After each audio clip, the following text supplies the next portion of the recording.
All right, welcome everybody. It's Mike Green with Keller Williams, Brazos Valley. We've been doing our daily spotlights, business spotlights, and today I wanted to introduce Mr. Tai Lee, owner of Chef Tai Restaurant Group. For those who don't know him, again, the purpose of these videos is kind of highlight the great people in our community that are giving back and giving back and giving back, and have definitely been hurt by the COVID virus.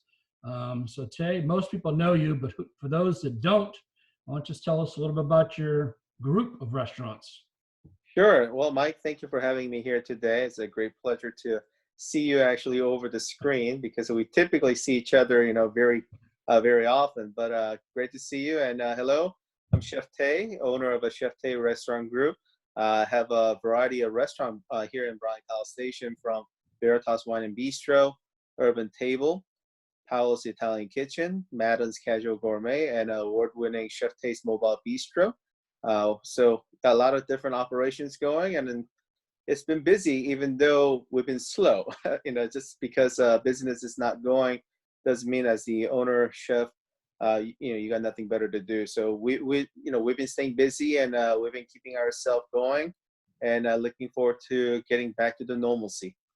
So how has this affected your staff? I'm sure you've had to have some layoffs, but you've got to Yeah. keep some people on just to keep the ball rolling, right? Absolutely. Luckily, most of our associates who had to, temporarily let go, they were able to file for unemployment, and some of them actually are making more money than when they were not laid off. So I think some of them will kind of stick around, taking care of that paycheck until we're completely available to open 100%.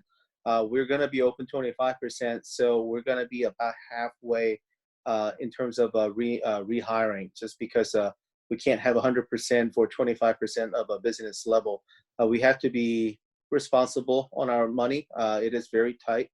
Cash flow over the past month was basically about 90% reduction compared to what we're normally seeing, especially with the ring day and a graduation completely out of the picture. That's when we actually have to make the bulk of the money to last the whole summer, as you may already know.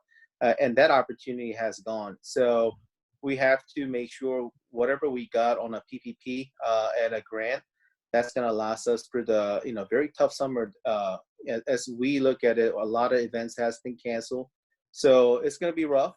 But the staffs, luckily, they understand. They know it's not something we're trying to do to get rid of them. They see the news. They know it's a global pandemic issue. So they've been very understanding. We've been providing some meal kit for our staffs so they can come back to our store, pick some meals, and share with their family.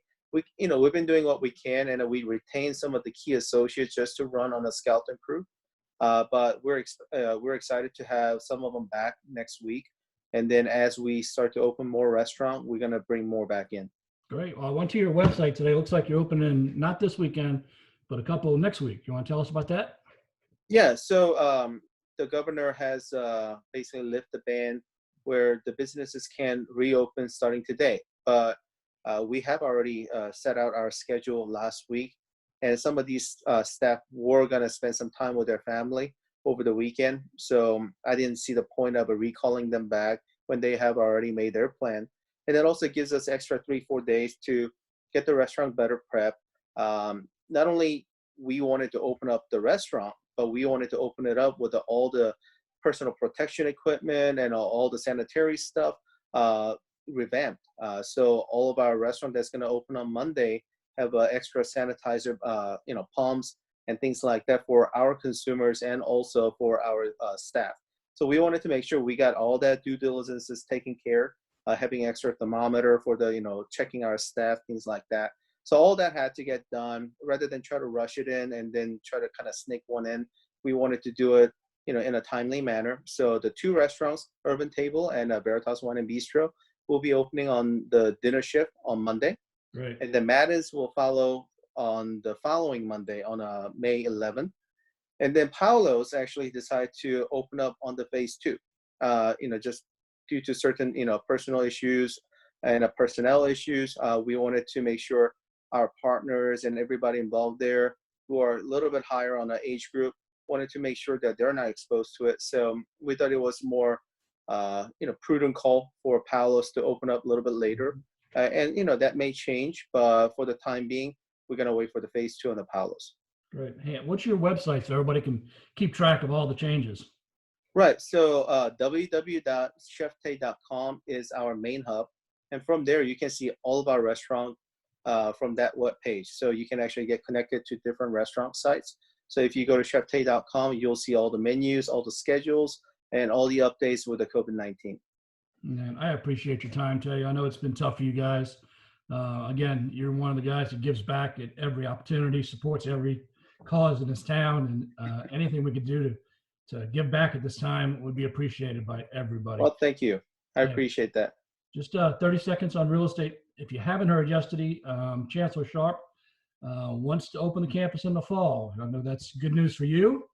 Absolutely. And, good news for real estate as well. Buyers, sellers, investors. If it's true, I hope it's true. It'll be a win-win for everybody. So let's all cross our fingers. So Chef, get some rest this weekend because you're back at it next week. Thank you, my friend. Thank you, Mike. I appreciate it.